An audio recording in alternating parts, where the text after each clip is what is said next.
A directora xeral de Administración Local, Marta Fernández Tapias, e o delegado territorial da Xunta na provincia da Coruña, Ovidio Rodeiro, achegáronse esta mañá a Ribeira para facer balance do Fondo de Cooperación Local da Xunta, un programa de axuda aos concellos de cara a mellorar os servizos que as administracións locais ofrecen aos seus veciños. Con estas actuacións, a Xunta de Galicia o que pretende é colaborar coas administracións locais para avanzar unha Galicia que poda prestar os mellores servicios e é moi importante resaltar que estas axudas que chegan anualmente aos concellos e que se reparten de forma seguindo uns criterios que son obxectivos se reparten de xeito incondicionado, é dicir, que a todos os concellos que poden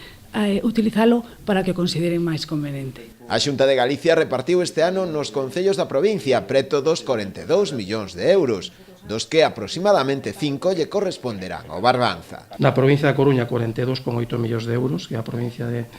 Galicia que máis recibe a través do Fondo de Cooperación Local os concellos. Na comarca do Barbances, os 4,8 millóns de euros, sería Boiro 698.000,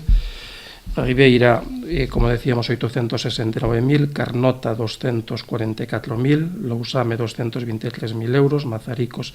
299.000 euros, Muros 388.000 euros, Noia 518.000, Outes 330, A Pobra 366, Porto do Son 411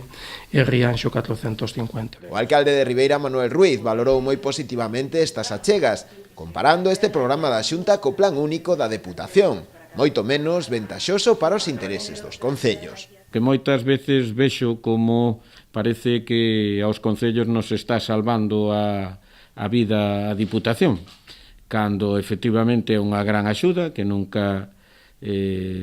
dixemos o contrario, pero sí que nos pon evidentemente unhas tutelas que creo que son non só excesivas, senón en moitos casos pois irrespetuosas co que é esa autonomía local.